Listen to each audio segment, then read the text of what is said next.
Welcome to the NEPA Scene Podcast. We're coming to you live from Cole Creative in downtown Wilkes-Barre. I'm Rich Howells. I'm the founder and editor of NEPA Scene.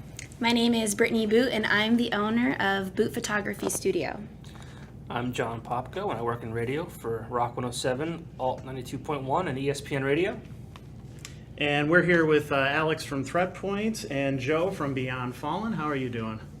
We're doing good. Thanks for having us. Yeah, thanks for having us. Yeah, absolutely. We're here to talk about the NEPA Metal Meltdown, which is coming up next Friday and Saturday at the Irish Wolf Pub in Scranton, and of course all the music that they've put out the last few years, and what the metal scene is like around here, and all that good stuff. So if you're a metal fan, throw your horns up the entire time, and if you can type with those two fingers, type some comments to us. Ask us questions, whatever you want, and we can answer those live right on the air. But let's get started with the basics. So, how did you guys get into your respective bands in the first place? Have you done other stuff before that, or did it lead into the bands that you're doing now, or are these your first bands? Yeah, I've been with a few bands in the area, out of the area, in New York, and just playing gigs. I mean, we're going back pretty far. So I wasn't doing anything for a couple of years, and I was looking for something to do. This was in 2003, and Steve, our guitar player from Beyond Fallen, got a hold of me, and didn't know him at that point, and he wanted me to come down and try out. And I said, I don't know if I want to get into doing, because if I'm going to do it, I'm going to go balls out, and it's going to consume my life, and I had to think about it. So I went down to see them practice, and I was like, yeah, I think I might try this. And one thing led to another, and we went out there and stumbled along for a little while, and started doing more of our own music. We got together, did a whole bunch of covers, and we put out a couple CDs. And next thing you know, we got a deal, and we went to Germany, and a whole bunch of cool stuff happened, and and that was it. But I don't know. I just kind of got picked as being the circus ringleader or something of this crazy circus we're in. You make it sound so easy. It. Yeah, I just went to practice, went to Germany. No big deal. And it's been fun. It's been a lot of fun. Now, was the Germany thing, that was probably a crucial point in the band? Like, oh, this is a big thing. Like, this is something that is going to propel the band forward and yeah, we couldn't believe it. And when we got the gig to play over at the festival and do these other dates, we were, okay, now we got to make it happen. Well, what do? Oh, we have to get passports, and we have to get this, and how do we get our equipment there, and how do you do all these things? So we had a lot of friends that had done these things, and we talked to them, and they gave us advice on some things of what to do, because we didn't know. We'd never traveled like that before, and it was a great experience. It was pretty amazing.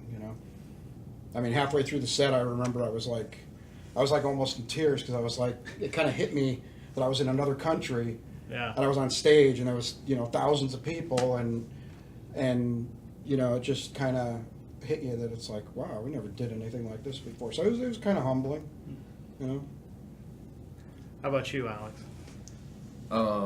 Started playing in bands back in high school. I did metal bands. I was in cover bands, acoustic, alternative, did a little country.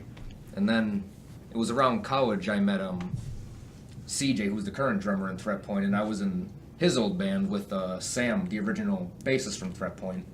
We played maybe a year and a half or 2 years. Then we broke up. Me, CJ, and Sam still wanted to jam, and Chris, his band around that time, broke up as well, and we had known his old band from playing out. Right. And the one who actually hooked us up was Matt Van Fleet, who's our current bass player, because he knew all of us, and he said, these guys are looking for a singer. We hooked up with him, and many lineup changes later, Matt Van Fleet is now in the band. Yeah. Which is cool, so it's kind of, come full circle. And back in 2012, so we had our 5-year anniversary. which was cool. That's awesome. Played a lot of shows, around the country. We haven't made it overseas yet. We're hoping to do that. And Definitely. we've done a lot of shows together too. That's how we know each other. We've We've done goofed many around, shows with these done guys. some good shows, and done some shows where we played to the bartender, and Yeah. we've done a little bit of everything. But they're great guys to play with, and great hardworking people on the scene here that I don't think people realize it. But when you see another band do that, they're very hardworking guys, and Yeah, it's great to hook up with bands like Beyond Fallen, just same mindset, go out, play, Right. kill it every night. No matter if you're playing to one person or hundreds of thousands. yeah. Now, you guys tour quite a bit.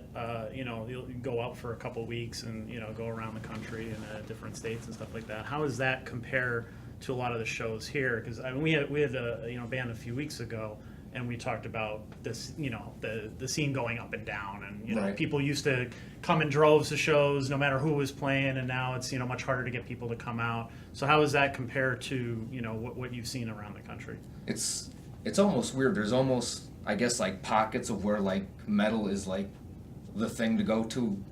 Usually the places where you least expect it. We played literally a backwoods venue in West Virginia to like 300 people that were just going ape shit. And that's when you got out of the car, you're looking at it, you're like, we're playing here. And it's the shows like that where people just lose their minds, and it's really cool. Virginia, West Virginia, up to New England. We just did Maine, we played there a couple times, and the metal scene up there is killer. A couple of pockets. Oklahoma was really good. We did El Paso, Texas, which was really good. For some reason, I wasn't expecting that to be, much of a metal scene, but Right. You think more country in Texas, Right. but I guess I would imagine there would be a good amount of metalheads still down there. On the other hand, people are the same in a lot of places you go. Even you go to another country, or you go halfway across the country and play. A lot of people are the same. They might have a different accent, or they might speak a different language or something like that. But people that are passionate about music are pretty much the same everywhere you go. And like he said, it's kind of hit and miss where there's these pockets that you don't really expect, different places. And I think around here in northeastern Pennsylvania, I think we kind of take it for granted, because even with the meltdown that we're doing, there's bands coming from some different areas that we have, and they love it, coming here. They're like, oh, you guys have such a great thing here. We love coming here. And I think we kind of take it for granted that we don't really have much going on here, but we really do. yeah, there's a lot of good like metal bands in this area or around the immediate area. Yeah, it seems like there has been for a long time too. Like I know, growing up, like I was, like one of the only metal kids in high school, and so I would have to drive pretty far to find stuff. And then one day, it was a weird thing, but Drowning Pool, when they first started out and they first had their big hit and everything like that, they had some kind of contest where however many albums that they sold, they would go to the place where they sold the most albums. And it ended up being in northeastern Pennsylvania. So they did a free show with the original singer before he died. It was maybe within a year before he died, outside the Gallery of Sound.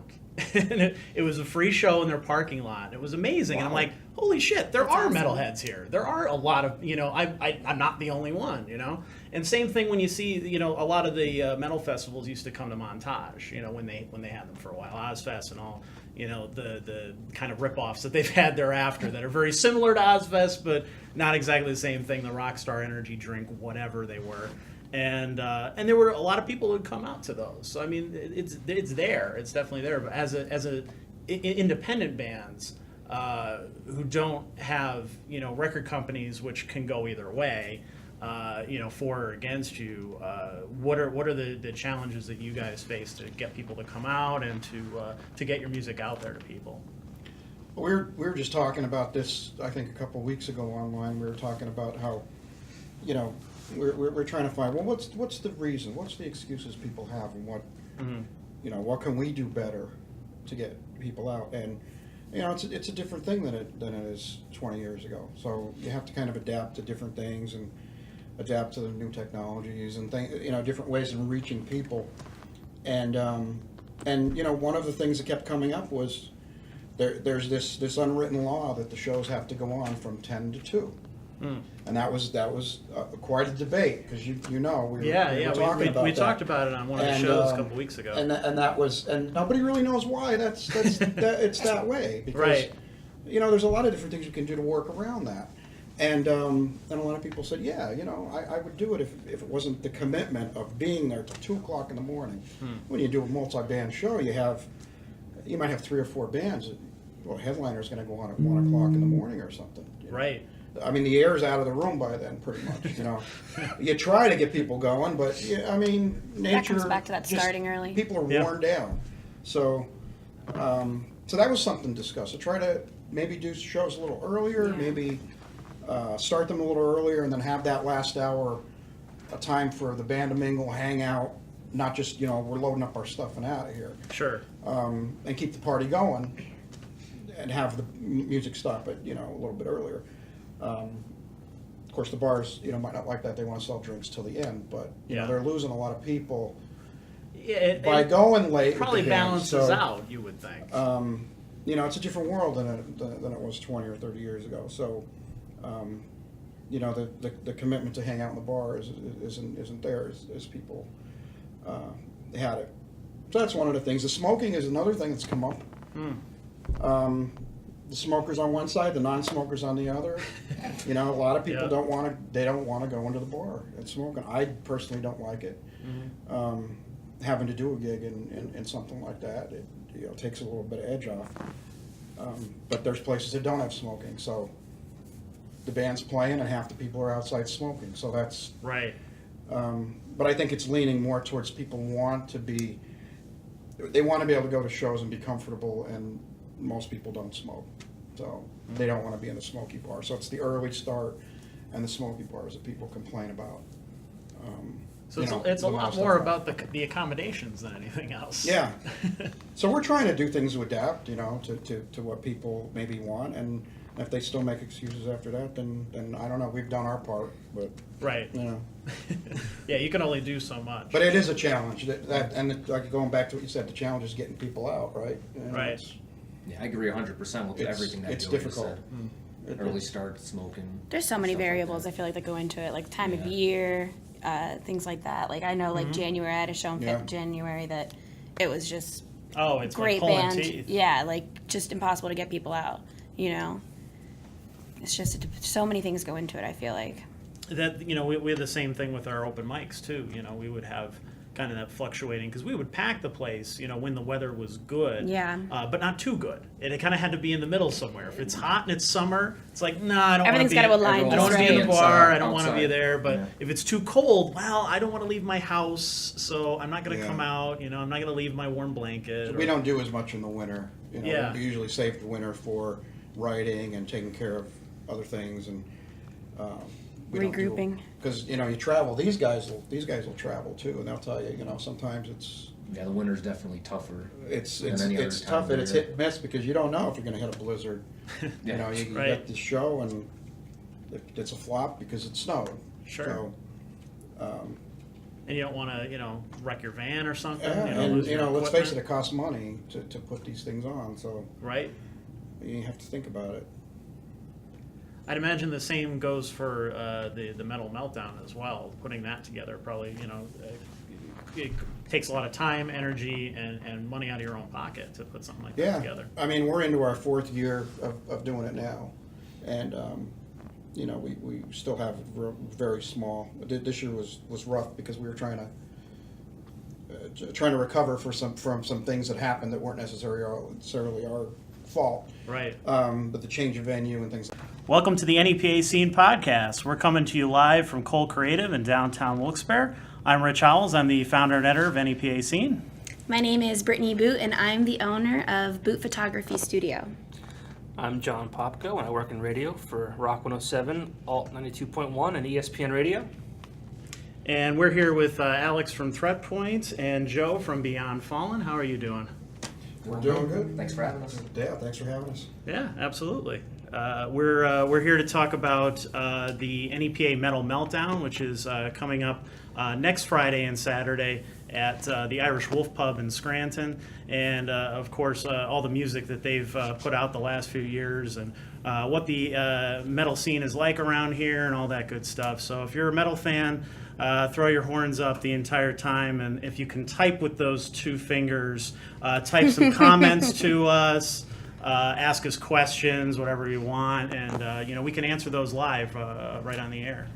But let's get started with the basics. So, how did you guys get into your respective bands in the first place? Have you done other stuff before that, or did it lead into the bands that you're doing now, or are these your first bands? Yeah, I've been with a few bands in the area, out of the area, in New York, and just playing gigs. I mean, we're going back pretty far. So I wasn't doing anything for a couple of years, and I was looking for something to do. This was in 2003, and Steve, our guitar player from Beyond Fallen, got a hold of me, and didn't know him at that point, and he wanted me to come down and try out. And I said, I don't know if I want to get into doing, because if I'm going to do it, I'm going to go balls out, and it's going to consume my life, and I had to think about it.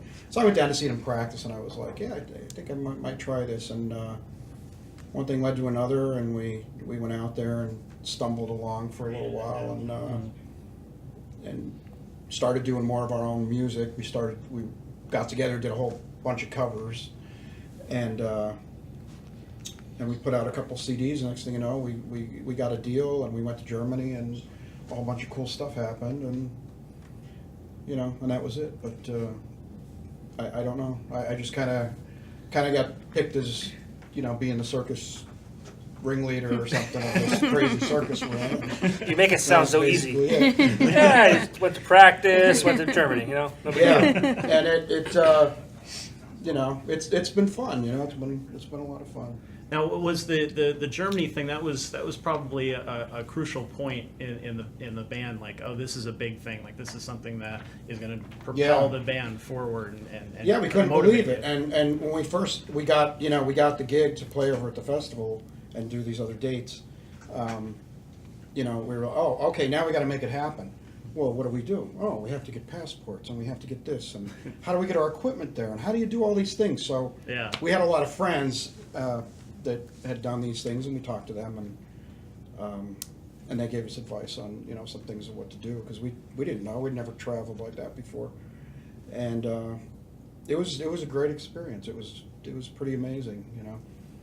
I mean, halfway through the set, I remember I was like almost in tears, because I was like, it kind of hit me that I was in another country, and I was on stage, and there was thousands of people, and it just kind of hit you that it's like, wow, we never did anything like this before. So it was kind of humbling, How about you, Alex?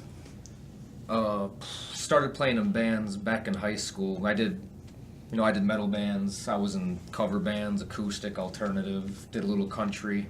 And then it was around college I met CJ, who's the current drummer in Threatpoint, and I was in his old band with Sam, the original bassist from Threatpoint. We played maybe a year and a half or 2 years. Then we broke up. Me, CJ, and Sam still wanted to jam, and Chris, his band around that time, broke up as well, and we had known his old band from playing out. Right. And the one who actually hooked us up was Matt Van Fleet, who's our current bass player, because he knew all of us, and he said, these guys are looking for a singer. We hooked up with him, and many lineup changes later, Matt Van Fleet is now in the band. Yeah. Which is cool. So it's kind of come full circle, and back in 2012. So we had our 5-year anniversary, which was cool. That's awesome. Played a lot of shows around the country. We haven't made it overseas yet. We're hoping to do that. Definitely. And we've done a lot of shows together too. That's how we know each other. We've done goofed many around, shows with these done guys. some good shows, and done some shows where we played to the bartender, and we've done a little bit of everything. But they're great guys to play with, and great hardworking people on the scene here that I don't think people realize it. But when you see another band do that, they're very hardworking guys, and Yeah, it's great to hook up with bands like Beyond Fallen, you know, just same mindset, go out, play, Right. kill it every night. No matter if you're playing to one person or hundreds of thousands. Yeah. Now, you guys tour quite a bit.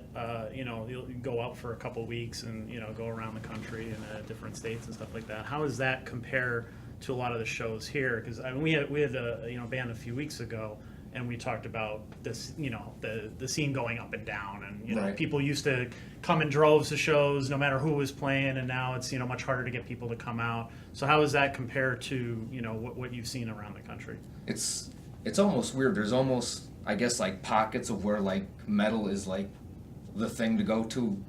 Usually the places where you least expect it. We played literally a backwoods venue in West Virginia to like 300 people that were just going ape shit. And that's when you got out of the car, you're looking at it, you're like, we're playing here. And it's the shows like that where people just lose their minds, and it's Yeah. really cool. Virginia, West Virginia, up to New England. We just did Maine, which is, we played there a couple times, and the metal scene up there is killer.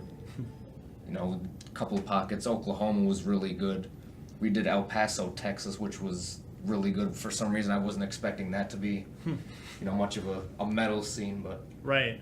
You think more country in Texas, Right. but you know, I guess I would imagine there would be a good amount of metalheads still down there. On the other hand, like, you know, people are the same in a lot of places you go. Even you go to another country or you go halfway across the country and play.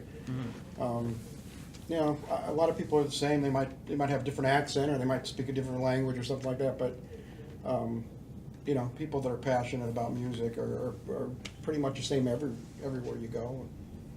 And like he said, you know, it's kind of hit and miss where there's these pockets that you don't really expect, different places. And I think around here in northeastern Pennsylvania, I think we kind of take it for granted, because even with the meltdown that we're doing, there's bands coming from some different areas that we have, and they love it, you know, coming here. They're like, oh, you guys have such a great thing here. We love coming here. And I think we kind of take it for granted that we don't really have much going on here, but, you know, we really do. yeah, there's a lot of good like metal bands in this area or around the Yeah. immediate area. Yeah, it seems like there has been for a long time too. Like I know, you know, growing up, like I was, you know, like one of the only metal kids in high school, and so, you know, I would have to drive pretty far to find stuff.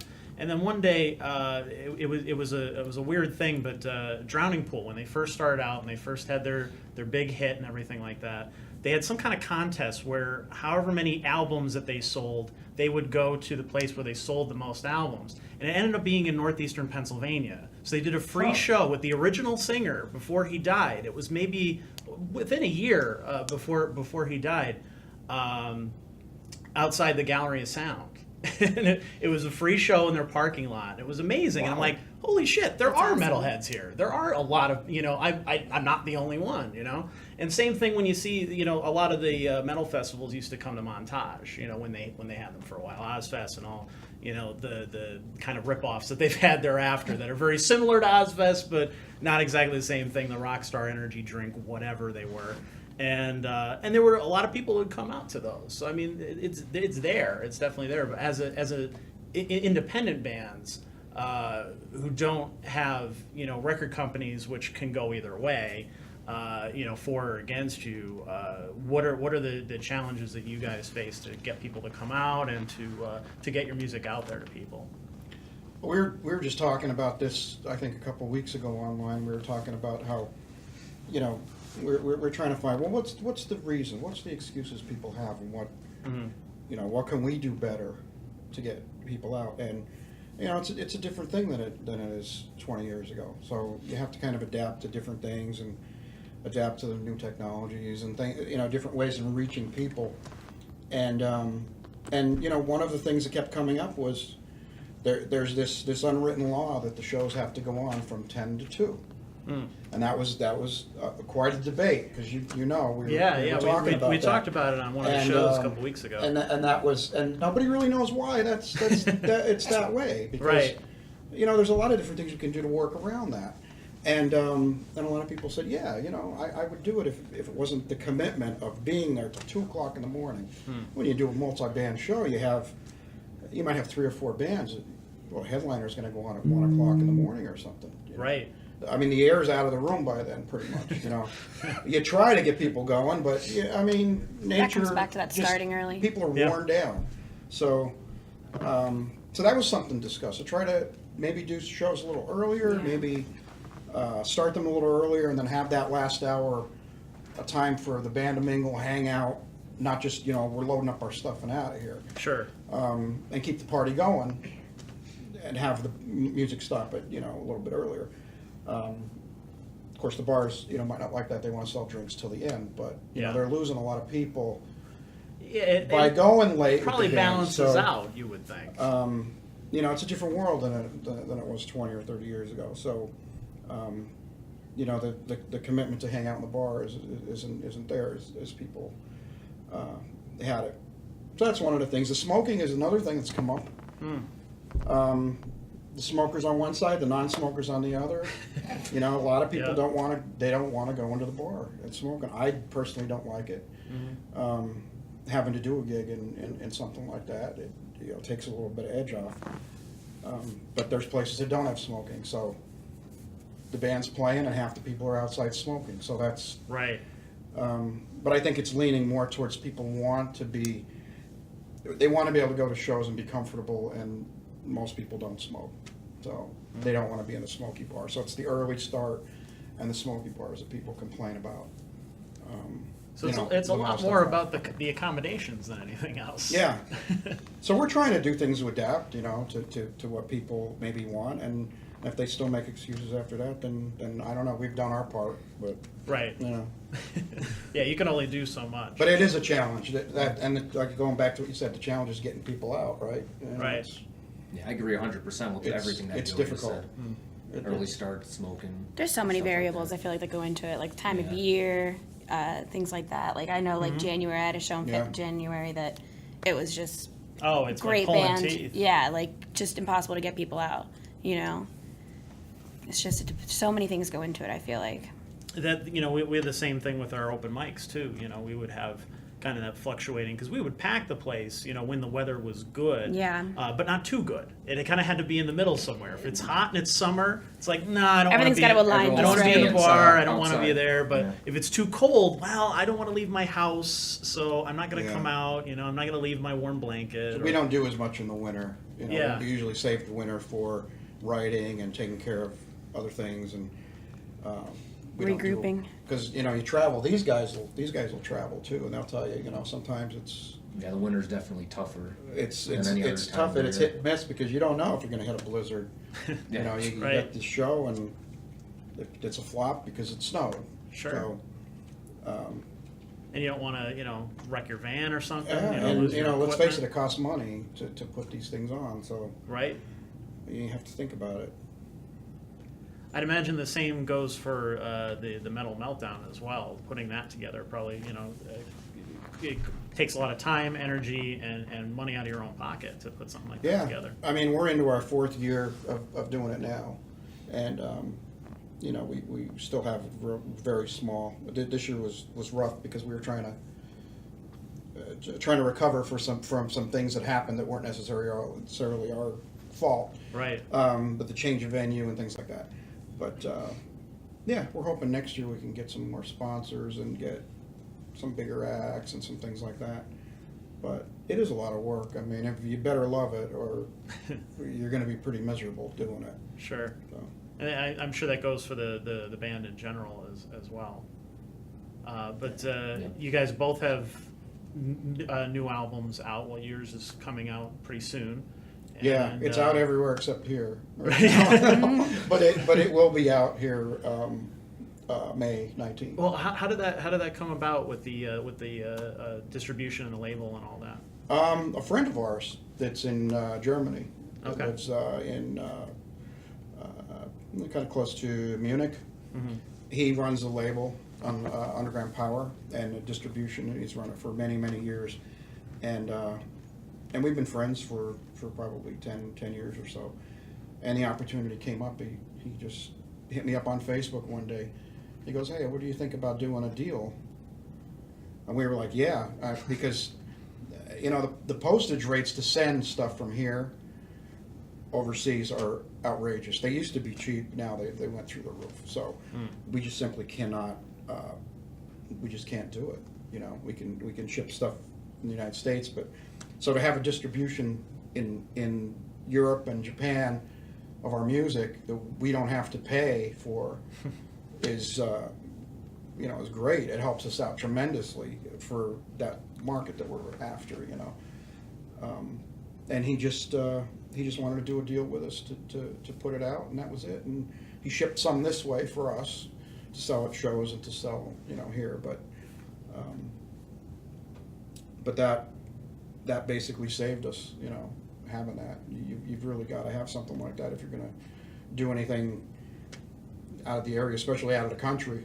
Right. You got to have some kind of worldwide distribution, and otherwise you're going to be going to the post office and spending $20 a pop on a CD, Yeah. which no band is going to be able to afford very long. So you can be one of the few bands that can legitimately say that we're big in Germany.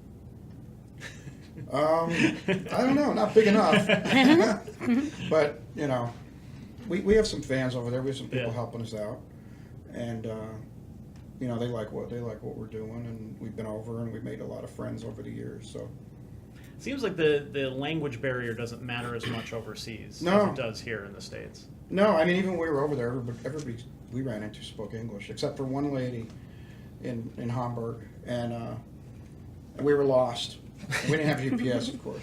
So we were lost, and we didn't know where we were going. So we kind of went out in different directions, and I saw this old woman, and I said, "Hey, excuse me." She turns around, and I started asking her where such and such Strauss was, and she looked at me and she went, walked away,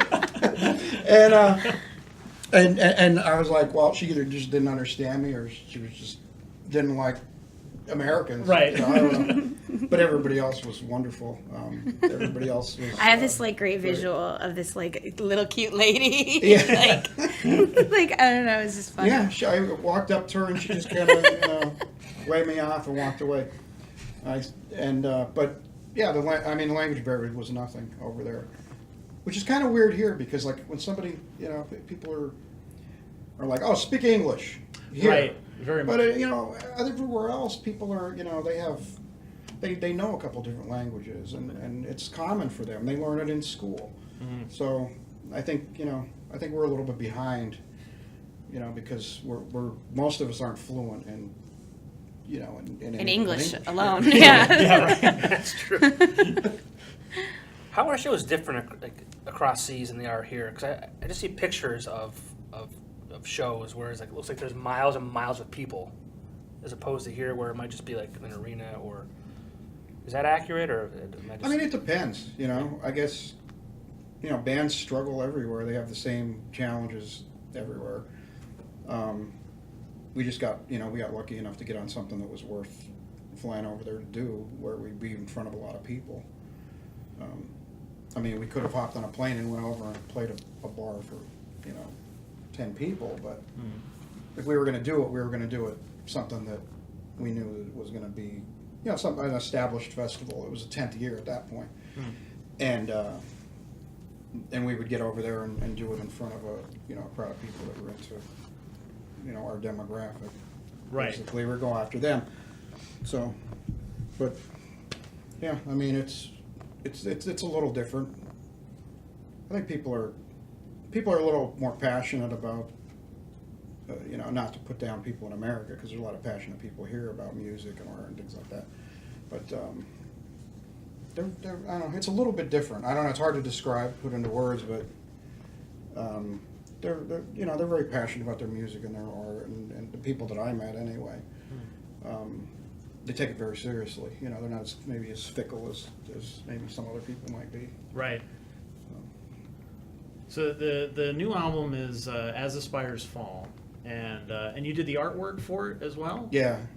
Which is pretty cool. The artwork is really impressive on the thank album, you. I must say. And it kind of feels like I mean, having listened to it a few times, it feels like it's a cohesive story or almost like a concept sort of album. Yeah, it is. It is kind of. It's kind of based around a story of the earth being liberated in a way, and to some people it's not liberated. To some people, these are hostile invaders that are taking away our way of thinking and our way of life and our beliefs and things like that. So it's the two sides of it. It depends on which side you're on. Right. And it's loosely based around, all the songs are based around that type of thing, challenging what's current, challenging what's beliefs. There's a lot of science fiction type of stuff there, and a lot of people think oh, it's a metal band and we're yelling about whatever, and kind of their ideas of what a band like us would be, Yeah. But we worked real hard on it with lyrics and everything. So, but that is what it's basically around. Is basically looking forward and nothing really personal. Nothing that me pouring out my soul. I'm more telling a story telling these stories from a different from a point of view. It's not something that would be ego driven. Right. Like, this is about me and my feelings and my relationships and my, and it's not, none of it's about that at all. Do you prefer that type of writing? Yeah, I do, because my life itself is, I don't think anybody would want to buy it. It's not as exciting as, It sounds very imaginative. but it is, I think it is. Yeah. I mean, we'll see what other people think, Yeah. but. Now, are these aliens or monsters, or what are they? These Yeah, invaders? well, they're aliens that had to rely on technology like cyborgs to survive. Okay. So, and they, and the question is left of why they would come to Earth. Are they here to mine? Are they here to enslave us? Are they here to? Yeah. Are they do-gooders? So the whole album kind of keeps that up in the air. Sounds awesome. Now, is that influenced by any particular metal bands that have done stuff like that before? Not really. I mean, the music, I think, is influenced, I think Steve would probably be, he'd be able to answer that better than me, but, as far as the influences and things like that. But I think when he starts writing, he kind of shuts down, and he doesn't really listen to anything. And he gets focused on what he's doing when he writes. And, that's why he comes up with all the riffs and everything like that. So, that's basically it. Are you writing around his music or vice versa? Or? Yeah, mostly, Okay. yeah. Mostly he'll come up with the riffs and he'll throw them around, and then we'll all kind of, listen to it. We'll put the lyrics and things like that to it, and most of this was done not in a room together. It was all done at home. Everybody contributing their parts. Okay. And then we piece everything together like a pre-production. Yeah. So the old way we used to do it was you get in a room. Yep. And you get in a room and you say, "Got any ideas?" "No." "You got any ideas?" "No." "All right, let's go home." You sit there for a couple hours with no ideas. Yeah, so you waste a lot of time like that. So Right. we came up with a way to work that's really a lot more efficient, and we get a lot more out of it. I built a little vocal booth in my house where they'll send me files and I'll do them. And we still practice live, but most of our writing is done. Everybody's remote. And like we were talking about the winter. Mostly we use the winter months for that kind of stuff, and it took a long time to do this. I mean, piecing it together, but I think it was worth it. I'm pretty proud of it. It's our 5th one. And Yeah. I'm a lot more proud of it than I am the last one, because the last one was kind of done at a miserable time in our band, and Yeah. I don't think anybody was really.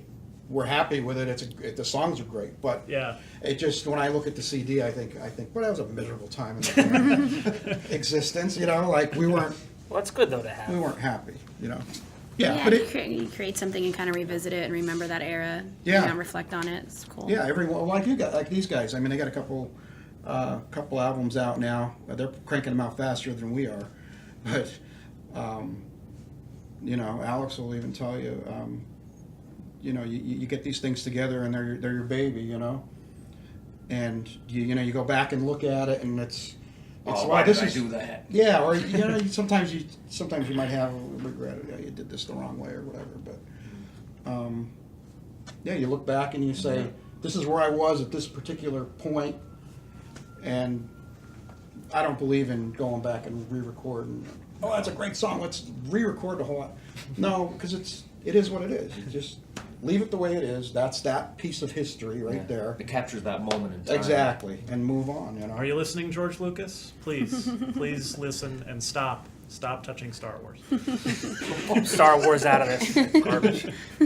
Alex, how does your process go? Is it similar to Joe's, or is it monsters and aliens, or is it life experience? And how does As far as lyrics go, I don't write lyrics. Okay. I'm actually really bad at writing lyrics. One day I said, I'm like, oh, I'll try to write a song. I sat there for 20 minutes and to a blank sheet. I'm like, And I picked up the guitar and wrote something. So that's not really. Well, he makes up for it with guitar. He's a brilliant guitar player. I try. But you're still, I'm sure, involved. Yeah, whole the process. songwriting, our singer Chris also plays guitar, so he writes too. I write guitar riffs. Our bassist Matt, he writes a lot. CJ throws out drum ideas. Songs can come from anywhere. I've come in, hey, I have this riff, let's work on this, or Chris will have a riff, or Matt. Sometimes CJ has even came up with a drum pattern. We're like, that's cool, and that kickstarts a whole song.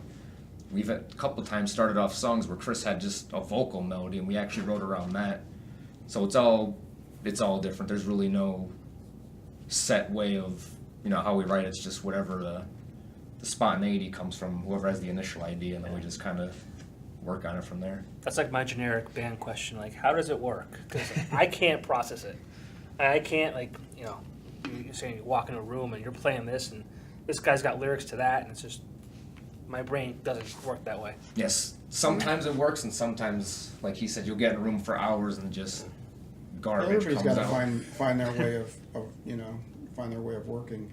I think in anybody who's used a program like Photoshop or something, it's so similar because everything's in layers, and everything is at certain transparencies and certain colors, and there's certain layer styles added to that, and and that's how it is. It's just layering things up and knowing where to tweak this and tweak that. And, It's a good metaphor. Yeah. That is a good metaphor. yeah. I think a lot of artists are musically inclined as well, just because of that. They're used to building things and Right. creating, so to speak. So, Right, they have that mentality, which writing is usually a very lonely, solitary process. So to do that with a whole bunch of people, I think it takes a whole other mindset, to sit down and put all of those ideas together. I love it. I wish I had that part of my brain that worked that way. It just doesn't. Yeah, Well, sometimes when you first put a band together, it's 4 or 5 people, and it's kind of equal input. And as you go on, you learn that some people are good at one thing, and some people are good at another thing, and some people are good at the business, and some people are good at writing, and some people kind of fall back and just play their role. So very few bands that I know are equal. Everything's equally divided. yeah, And as much as the fans want to see that, I guess with bigger acts and stuff, they want to see their band and everybody's equal. Well, in reality, behind the scenes, it's not really like that. There's certain people that do most of this work, and certain people who do this. And like with our writing is like that. Like we have the driving creative force that pretty much drives everything else, and then other people have their roles. So. yeah. Now, Alex, with your guys' music, we showed the music video before, and it kind of it told its own story to go along with the music and everything like that. Are a lot of the songs like that? Are you what are you guys trying to convey, or what kinds of thoughts or feelings are you trying to get out there? What do you want the audience to get from it? For I guess the general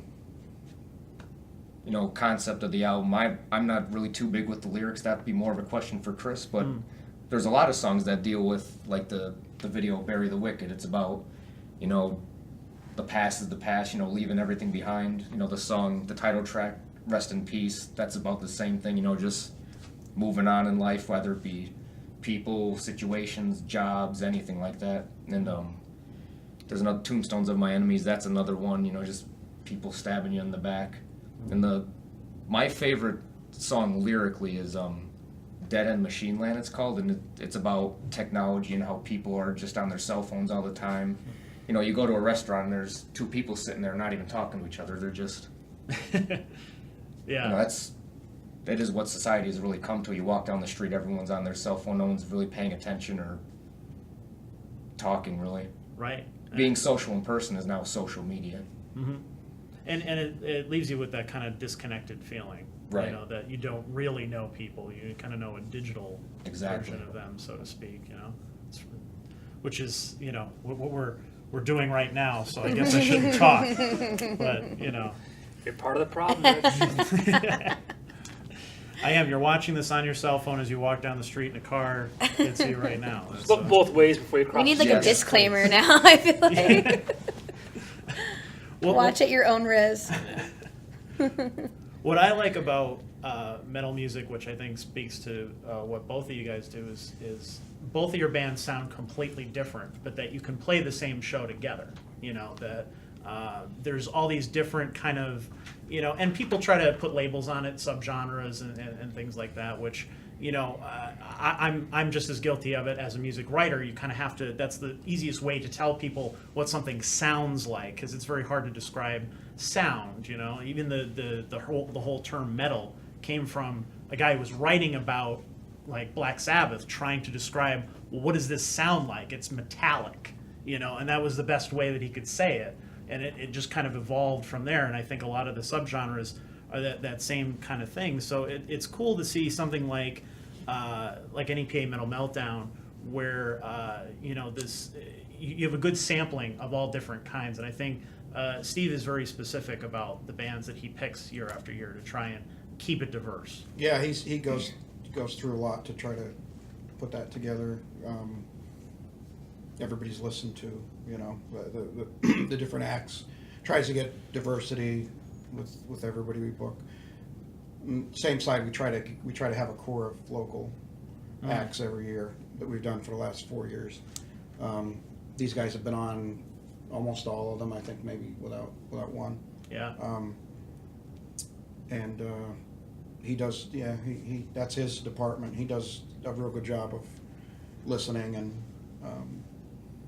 picking some people, and then introducing the area to some bands from out of the area that we bring in. Right. So, which is great too, because, you know, here's somebody new that we brought in, and we've become friends. Exactly. You know, like these guys meet a lot of bands on the road too. You know, like. And you get to swap shows with the Yeah, I bands in mean, different areas. it's you know, it's about building, you know, relationships and friendships with people, and everybody helping each other out. I mean, you know, it's good. There's no egos with this thing, you know. Those type of things that they won't be asked back next time. Right. So, but yeah, we love playing with these guys. We wish our schedules kind of, you know, Matt, jived a little yeah. more, you know. Yeah, these great guys to hang out with, and like you said, we're different, but we're like we reach the same audience. That's Sure. what I love about metal. Like you guys were just talking about, you could have a death metal band and then like a more melodic band Sure. that the audience could still enjoy, but it's just completely different. Yeah, they're going to get different things out of it. Even the Right. performance styles, you know, Right. are very different. You kind of have to do that when you set up shows too. You know, you can't have all the same bands doing the same thing. People get bored. You know, people get bored quick. So, Yeah. you know, you not only have to make your own show engaging and exciting, but you have to think about the whole. If you put together a show, you have to put together people that are not just going to fill time, but, you know, are going to be able to get people's attention and give them something a little bit, you know, diverse with the lineup. Well, you know, and organizing it too, I'm sure, is just as getting the bands on and off stage, making sure everybody shows up on time, things like that. You know, that's part of it too, I would imagine. Yeah, it goes well. You know, we have a friend of ours that's been doing it for 4 years that he cracks the whip and keeps everything on schedule, which I wouldn't be able to do. I would be freaking out, but he does it. And you guys had a couple venue changes this time as well, which I'm sure presented another another challenge altogether. Yeah, we had it at the one place for a couple of years, for the first 3 years. It was at Diane's Deli. Yeah, which was great. They treated us wonderful and let us do whatever we wanted. And, it was really easy to work with. But, for whatever reason, she closed. And we had to find somewhere else. So we did find somewhere else. And the person that booked it, who was handling the bookings, apparently left the club. And the people that owned the place, I guess, didn't have any idea what was going on. The person, I guess, took their book with them, and we're like, "Hey, we have a festival coming in, in a couple months. Everything's cool." No, we don't know anything about it. So That's comforting. yeah, so that was fun to find out. Luckily, Pete Kelly, who is a huge supporter of everybody, all the bands and everything in this area, at the Irish Wolf, came and saved the day for us. And he's like, "I'll arrange it so you can move it here." And if it weren't for him, we wouldn't be doing this year. So, he's a great guy, and he's gone out of his way to help us, with a venue to keep it going. Yeah. We were up shit's creek with this. So if I'm a lover of all music, so to speak, and I've never been to a metal meltdown, what can I expect? A lot of people drinking. Okay. Check. Yep. What do you think? That's important. Lots of moshing. Yeah. High Little energy. bit. Had some.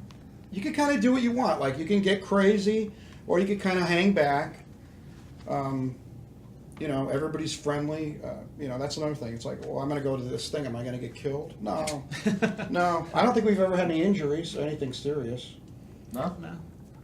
No, I don't think anybody's been injured. I've been there every year, and I Yeah. feel like it's cool. Hey, You if don't have Rich to says worry it's about it. safe, That's, it stays that's safe. right. I'm an old man now. I don't get in the pit anymore. Disclaimer I number 2. stand on the side. And it's a really it's for this kind of music, and a lot of it's very aggressive and real forceful. Yeah. But it's a real friendly atmosphere that we have, and it's kind of a party atmosphere in a hometown. But it's also there's always new people that come, and there's always new bands, and there's always new people to make friends, and we haven't had any problems. Things have been cool. This is going to be the 4th year, and it's been a positive thing. It's been it's just been a blast. And then that's why we keep doing it, because people keep asking. They're like, "You doing it this year? You doing it this year?" So now we're coming up to year 5 next year. Now we're like, okay, now it's time to get serious about this and really go after some sponsors and really go after some maybe bigger acts and really open up the wallet and see what we can do to take it to the next level. Because that's with everything we do in a band. I mean, you just want to keep climbing. You want to keep Sure. accomplishing things, and that's what we want to do next year, hopefully. So and we probably need to bring some people in to help us with that. Right. But you've been a part of it too, a great part of it, getting the word out, which isn't always easy around here. You don't always get the cooperation. You constantly have to hammer people, and you feel like after a while you start to feel like, am I doing this too much? Am I saying it too much?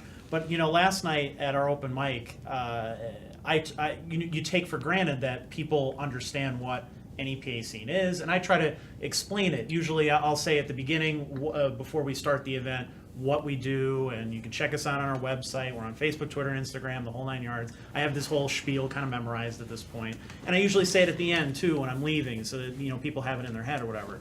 And maybe about a half hour, 45 minutes after we're over, some guy came up to me and he's like, "Oh, so you're going to keep doing these events?" I said, "Oh, well, we'll see. We're talking about maybe doing it at some other venues and things like that." And he's like, as the conversation went on, I realized he has no idea what NEPA scene is, and that the events are just kind of an ancillary thing. Like, it's just an extra thing that we do for fun that we hope that supports the scene in some way or another. That the main thing is the publication. It's the website, and then we have all this free content for people to consume. And he had been to several of these, and it still never sunk in at any point that we do all of these other things. So you really do have to hammer people constantly and explain to them, and not in a way that's, you know, condescending or crappy or anything like that. You know, I'm not, you know, shitting on this poor guy. He just honestly had no idea that there was this whole other part of what we do. So I'm sure, you know, same thing. You know, you're constantly promoting shows. You're constantly telling people to, you know, check out your music and stuff like that. And it's like, Right. you constantly have to tell, oh yeah, the album's coming out. It's coming out soon. You got to go buy it. You know, the whole 9 yards. Like Alex will tell you, these guys do tons of gigs, and you know, travel and do a lot of gigs in the area too. And we get people coming up to us and they've seen us for the first time. You guys have been doing it for years now. We have since 2003. Yeah. And they're like, where are you guys from? I've never heard of you guys before. I've never seen. I'm like, how could you not? Right. But for some reason, we're just not reaching everybody. You know, we're not able to reach everybody, and you know, it's surprising. It's not. I'm not trying to insult somebody and say, what do you mean you didn't hear? What do you mean you don't know who I am? But you know, it's not like that at all. It's just kind of surprising, because then we go back and we talk to the band. We're like, well, what are we doing wrong that we've been playing around here for this many years, and you know, we get people coming out that live around People here. They have still- no idea we exist. You know. Yeah. So. So you're always find that. We actually have a question from a viewer, Joseph Snyder. I hope he's still watching. He said, I just recently got a band together, and I was curious, what do you guys think is the best way to get yourself out there and get in front of the right people? We are playing Coal Fest on June 10th in Reading, PA at Reverb. Just hammer, get your name out there, play as much as possible in front of anyone and everyone. I hate social media personally, but that is an outlet to get your name to literally just all over the world. Sure. And just, you know, yeah, you know, getting together with other bands, you know, locally, like with us, and you know, trying to reach out to bands from different areas, you know, hooking up with them, you know, swapping shows in different areas, and just spreading the word. Well, new band. I mean, find your thing that you do, and you know, try not to chase trends, because by the time they get here, they're over everywhere else. You know, a lot of times. So, you know, find your thing and find your niche, and just keep working it. I mean, it's always a struggle. Even the big bands will tell you that it's, you know. And have fun. That's the most important part. Yeah. Right. Because if you're not, then there's really no point Yeah. in doing If it. you don't probably have, show through, anybody will too. say if you don't have fun doing something, there's no point in doing it. Yeah. So. And I appreciate the subtle plug he put in there. Oh, and we're playing this on this date. See, so you already got the right idea, Joseph. Did a good job there. Putting that in. Yeah, you got it out there. Nice. So, and speaking of Peter Kelly, he asks, when are the Beyond Fallen shirts going to be available? They are available now on the website, the new ones. They came out great. They have the new artwork and things like that. And they're also going to be available to shows. The upcoming shows will have them. Or you can order them off of our website. So if you're local, you'll be able to get them easily at the shows. If you're not local, you go to our website and you can order them right from there. So to start wrapping up so you guys have the new album out that's out May 19th, you said? Mm-hmm. And you're going to have a CD release show as well that's also at the Irish Wolf Pub. Right. Mm-hmm. Now, who's playing that with you, and what do you have planned for that show? We're planning on playing our new stuff, playing our new album, which we've been playing a lot of the stuff. Mm-hmm. But we're going to try to bring some new stuff that some people haven't seen yet. Not just the songs, but you know, some other things we have planned. There's a band called Suicide Conspiracy that's from Philadelphia that is actually played on the Meltdown. That's how we met them. Yep. They've done some shows with us here, and they're going to be opening. I'm not sure who else is on it yet. I think Steve's still working on the acts. There's going to be a couple more acts that are going to open that. But yeah, we're really looking forward to that too. I mean, this is May. We have a lot going on. These are the high holy days of metal right now. You know, so May's a really big month for us. What about you? I know you guys always have some stuff coming up, so plug away. The Metal Meltdown next weekend. We have also at the Finger Lakes Metal Festival at the end of May, I believe. Are you guys on that? And we're on that too. They're on Oh, That's that. okay. another one that's coming up in May 20th. That one is Yeah, it's the day after the. up by CD between release. Rochester and Syracuse, which is they actually told us about that, and we went on that one year, and it was pretty crazy up there. Yeah, that's a good time. And they've been too. on it probably 3 times now, something like that, 3 or 4 times. Going on our 4th year actually. Yeah. Yeah. Okay. It's a good time up there. And Crazy. it is. It is pretty crazy. That's another pocket where people just lose their Yeah, minds. it's upstate New York, in between Syracuse and Rochester. Okay. This little town, what is it, Clyde, New York? I think right? it's Clyde, yeah. Yeah, we thought it was pretty nuts when we were up there last Yeah. time. So you don't have to go all the way to Germany to find a good metal Oh, crowd. no, there's crazy people everywhere. There is. So we'll and then the Metal Meltdown, of course, is the 5th and 6th of next month, Friday and Saturday. So be sure to be there. There's a lot of bands playing, like you said, from in and out of the area as well. NEPA scene will be there as well. We'll be covering it like we always do. Maybe we'll do some live streaming as well if that interests you guys. If you'd like us to do some of that, we can live stream on there. We always get a decent amount of people. So. I'm gonna go get my seat right now. All right. See you, John. See, that's dedication. That's what you people should be doing. You should be leaving Taking right the now to initiative. camp out in front of the Irish Got his tent Wolf down in Pub. front of the Irish Wolf. Set up a tent, get your sleeping bags. Yep. Get the grill.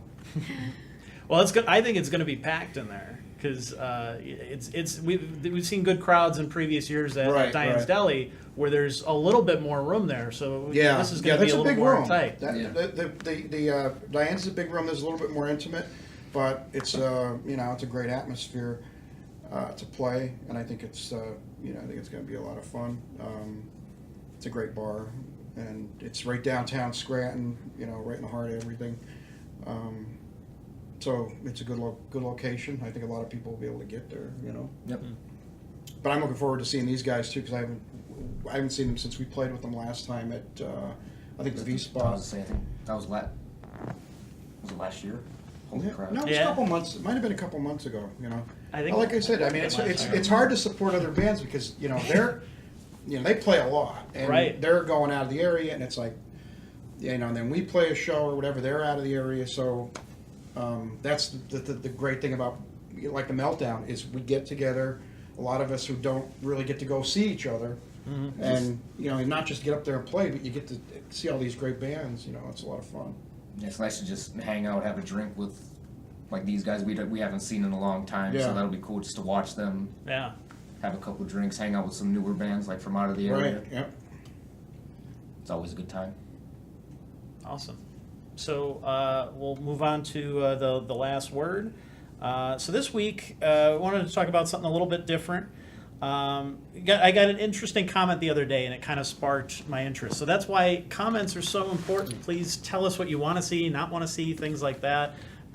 Be gentle, though. I mean, be nice. I know it's the internet, and everybody is an asshole on the internet, but like, please, Some more than others. yeah, I'm a sensitive writer type, like give me a break. So so we had some stories the past couple weeks, and usually we try to stay positive on the site, and that's kind of the whole point of what we do. Is there's so much media out there that just constantly focuses on the negative going on and how crappy the area is and how bad things have gotten, so that we can feed those internet comments and get the traffic from the negativity. And we try to avoid that as much as possible. And it hurts our traffic in comparison because we're not usually covering those kinds of things. We're focusing more on all the good stuff that's going on here and the cool people doing good things in the area, adding to the arts and culture that's around here. So the past week we've reported that the Scranton Wilkes-Barre bluegrass band Cabinet had parted ways with their original drummer, Jamie Novak. And a lot of people know Jamie in the area and obviously are very upset about it because it seemed like maybe it wasn't totally his idea to leave the band, and but we try, if we're going to report on something like that, Cabinet has gotten pretty big now. I mean, they're at the point where they host their own festival at the Pavilion at Montage Mountain. So obviously they're a draw. They sell out every venue that they play in the area, and they travel out of the area. So they're obviously worth talking about and reporting on, and we do all the time. And all of it's usually 99% positive coverage. So this one time we had to say, okay, they parted ways, but we didn't say it in a way that was like, we didn't try to dig into any kind of drama or behind the scenes crap or anything like that. It's just, okay, here's what Jamie's doing now. Here's his other projects. Go check him out doing that. He does Village Idiots and plenty other cool bands. And here's what Cabinet's doing. Cabinet has a new album coming out, and they have the breakdown coming up and all that good stuff. And a guy commented, was like, oh, that's too soon. It's too soon. Like, it's how could you, don't be bringing up this kind of personal stuff and putting it out there. And I said, well, Cabinet themselves as a band posted a statement on their Facebook page. So I think that's about as public as it gets, and that's the only reason that we would cover it at all, is because they publicly had stated, we're parting ways with our original drummer and we're going in a different direction and things like that. And so that's the only reason that we talked about it at all. So there was no, it wasn't tried to, stoke the fires or anything like that, or get people PO'd. I think that was the only guy who ever said anything about it. But still, the point is that we don't try to get into that stuff unless we have to. And same thing with the band Curse of Sorrow. Well-known band in the area. You guys have played shows with them before, I know. The singer, unfortunately, it came up the other day that his family's house burned down, and it was a tragic thing. And I felt like I don't know if I don't want to put that information out there unless it's already out there. And within hours of it happening, because I happened to be awake at that hour, and it happened at 1 a.m. It was this huge blaze and everything. And normally I wouldn't touch anything like that, but right away they put out a GoFundMe with his name, his pictures, his family, the whole 9 yards, that explained the whole situation, and put all of that information out there. So all that information is already readily available on the internet. All we did was just make the connection that, hey, this is a guy in a band. And the point of us doing that isn't to exploit a situation anyway. I think people have such a negative connotation with media now that they think we're all out to just be evil assholes and mess with people and feed off of people's negativity and stuff like that, and that's just not what we do. The whole point of it was to plug the GoFundMe and tell people, hey, if you've ever seen this band over the years, if you've ever enjoyed them, you might not know that this guy had this horrible tragedy happen to him. Thankfully no one was hurt, his family's completely okay, but they just lost everything. So we want to make sure that you know about that, so that you can contribute to the GoFundMe and hopefully, get them back off the ground again. And I thought it was interesting too that the music scene right away had picked up the ball, and within hours, it wasn't even a full 24 hours after the fire, a benefit show has already been set up at the V Spot. That information is on our page now if you want to check out the story on there.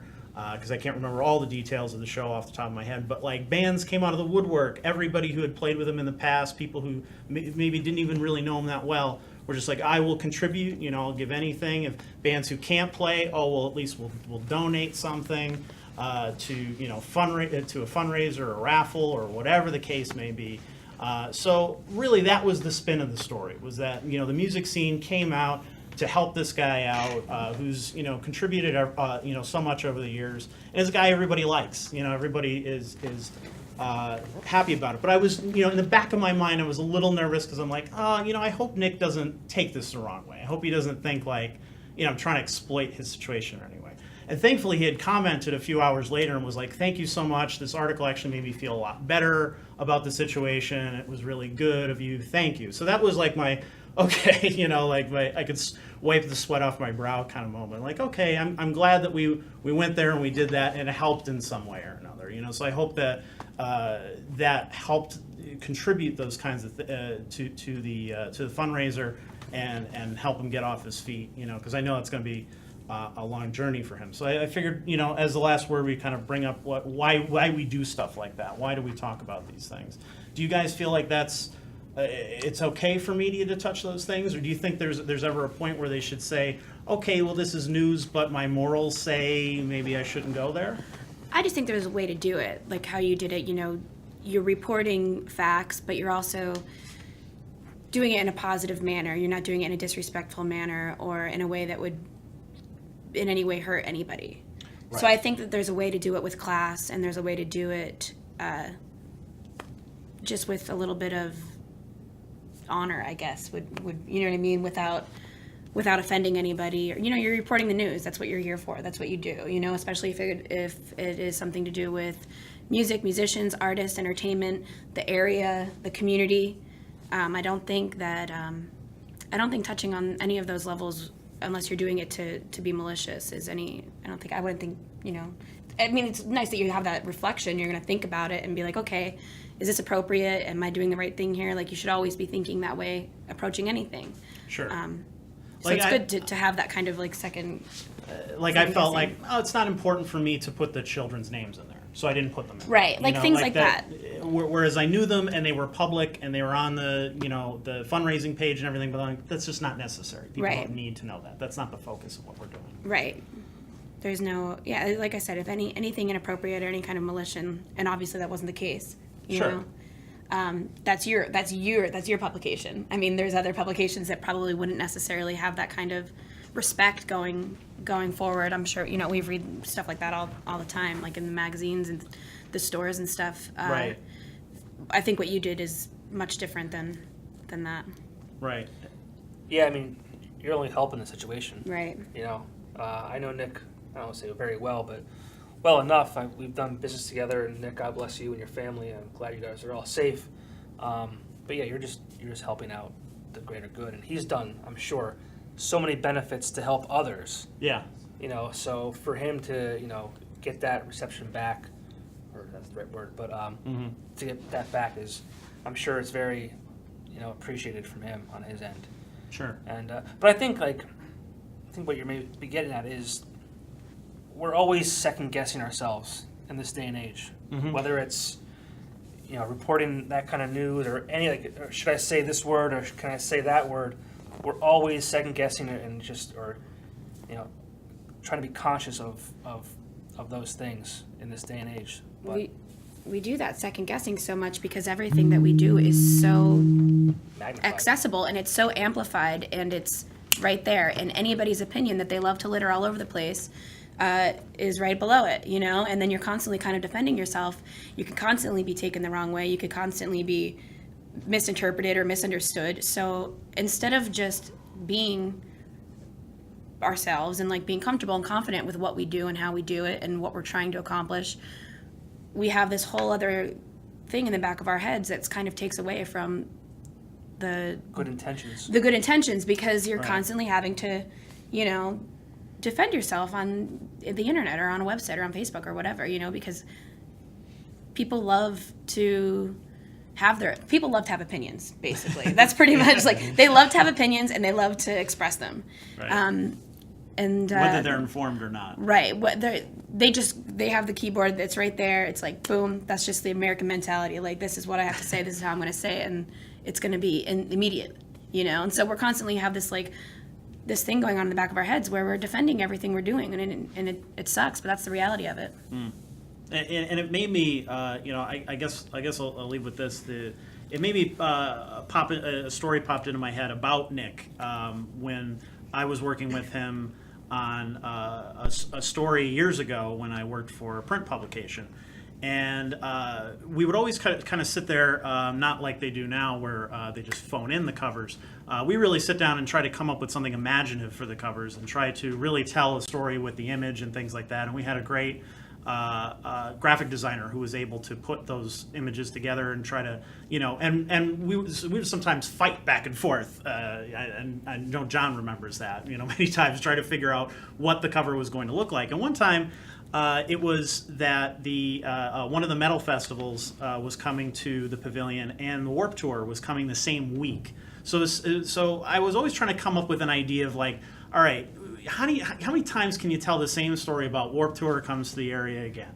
You know, this festival comes to the area again. That's been here 100 times. Like, how do you tell that story differently? So I thought, it'd be interesting if we did a versus thing, because most people nowadays are only going to have the money for one or the other, and they're not going to go to both. And they both kind of had a variety of music. So it was like, so which one are you going to spend your money on? Which one was better this year? Was it going to be this festival or that festival?